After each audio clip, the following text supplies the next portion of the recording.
As much as I enjoy imagining ancient Egyptians running around with their loincloths and vapes, this unfortunately is not exactly how history played out. The truth, vaping, though not exactly how we know it today, was a common practice in ancient Egypt. It is there that vaping first originated. In this essay, we will explore the history of vaping and look at why it is so popular and see how it compares to smoking cigarettes. I am not very familiar with smoking or vaping, but I have done a lot of research and hopefully I have kind of qualified myself a little bit more than I was before doing all the research to give this speech. In 3100 BC, vaping practices first began, and since then the change has been astronomical. At the beginning, there was Egypt, and they were widely known for their vaping techniques. Egyptians would use hot stones to heat up and vape herbal concoctions, which is pretty interesting. In the early 60s, Herbert Gilbert created what he called a smokeless non-tobacco cigarette. He created prototypes, but he never put any on the market. Finally, in 2003, a Chinese pharmacist and inventor by the name Han Lick registered the first patent for the first ever modern e-cigarette. And this was after his father had died of lung cancer 2 years prior, so he had a good reason for this. Now that we've seen how long that vaping has been around, I'd like to figure out how it has been so popular now and not, in the past years. You're hearing about it now. So why is that? Today, it is very popular.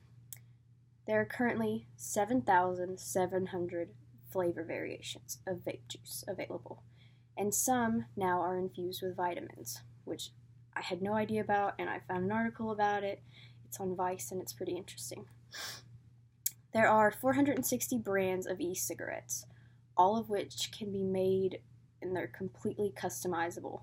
And research had been done, and all the researchers were just kind of blown away by how many different things that you could do to them. You change the texture of whatever mod you have, you can change the color, you can change the pattern, you can put lights on it if you want. It's just ridiculous. So they're just so appealing to all the younger people because who doesn't want a fun toy that tastes good and smells good? For anyone interested in vaping, it's relatively inexpensive, which is a big thing. On average, it's about $40 for a starter kit. The kit would include e-liquid that would last about 2 weeks. To purchase more e-liquid, you would spend only about $15, and if you look around, you can buy it for a lot cheaper. There's so many different places. I looked up just like vape juice, and you can get some for $8, the same stuff, like $15, $16, a lot cheaper as well. I know there was some that came up for 67 cents if you go to the right place. So one of the big things, which is also kind of an issue, is that people buy these juices, and I see this a lot in schools. Well, they buy the juices and they don't want to buy more, or they can't buy more, so they just trade throughout the schools, or they'll sell them to each other, and that's how a lot of people get a hold of them. E-cig advertisements are all over various social media platforms such as Snapchat, Instagram, and YouTube. Those are just a few big ones. The location of these ads does well to appeal to all the younger generations. So even though a lot of these people can't buy them on their own, they can give money to people to buy them for them, and many of them do. So it's not hard at all to get a hold of them. So why do so many people vape? I think it's because it's fun and it's not hard to get a hold of it, and a lot of people, they just want the nicotine buzz, and a lot of kids I know have it. So it's also supposedly better for you than smoking a cigarette. So how does it compare with smoking? Vape juice or e-juice contains a mixture of water, food grade flavoring, varying amounts of nicotine, and nicotine is also optional, so you can get vape juice without any nicotine in it. And then propylene glycol or vegetable glycerin. Now, I had no idea what that was, but I did do research to see what kind of effect that would have on you. But the important thing is that cigarettes, they have more than 7,000 chemicals in them, and when they're burned, all those chemicals are created and released. So, some of the chemicals that you find in the tobacco, which whenever it's burned is released into your body, and you do inhale it, and when it is burned, you have acetone, which is something that you may have heard of from nail polish remover.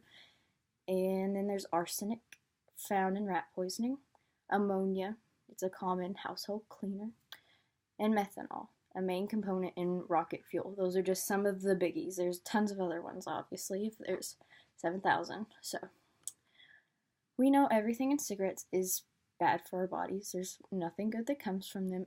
We just get addicted to them. But what is so bad in vape juice?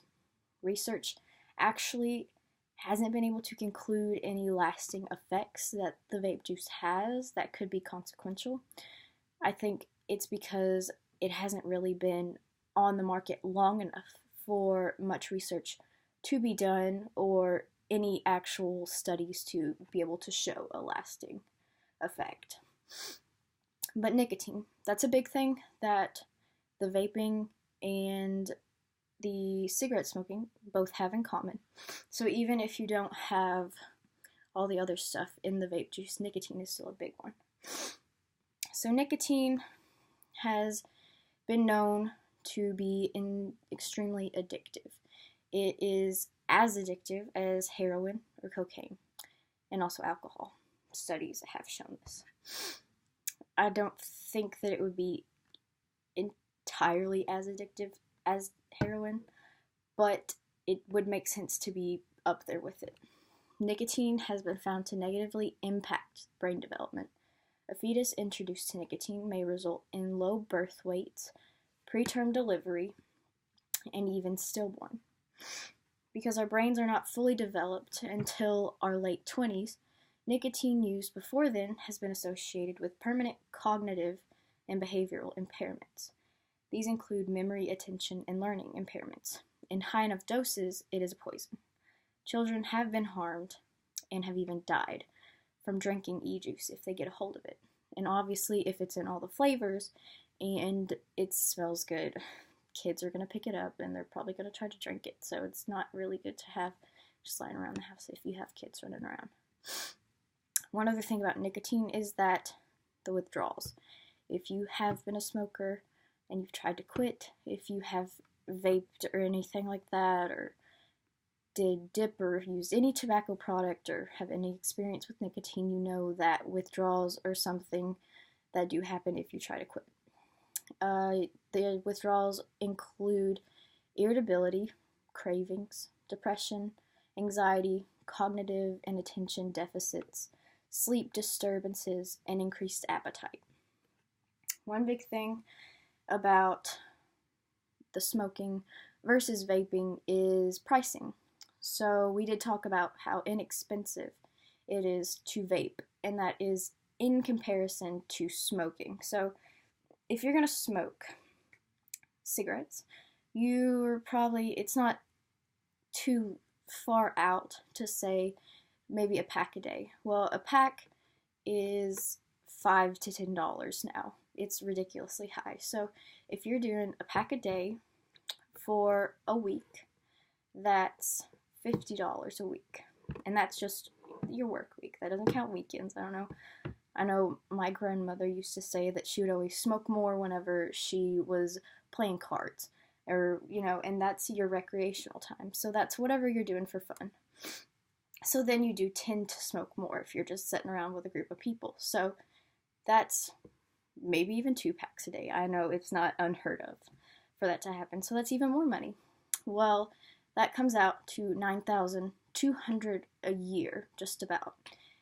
And if you vape, then you pay, I think, $1,200 a year.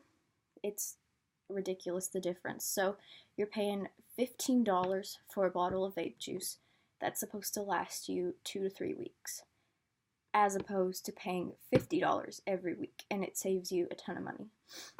So one thing I encourage is for anybody who is a smoker and wants to quit, you should look into the differences in this and try looking towards e-cigs or vapes. And if you don't plan on quitting and you want a cheaper alternative, or you think that there's something fun or fancy about the vapes and you just want to try them after hearing this, then you should look into the vapes and then compare them yourself and see what you think. Today, I think we have learned quite a bit about vaping. I certainly know a lot more than I did before. We've looked into the history of the first vaping mechanisms, the popularity of the product, and compared it to cigarettes in terms of pricing on both your body and your wallet. So, just a final important point to take from this is that though vapes and e-cigs may seem much more healthy than cigarettes, that does not necessarily mean that they are good for your body. It's one thing if you're replacing cigarettes with e-cigs, but if you're not a smoker to start with, it's not a good idea to just start vaping. Nicotine is still bad, and people still shouldn't do drugs. So, thank you.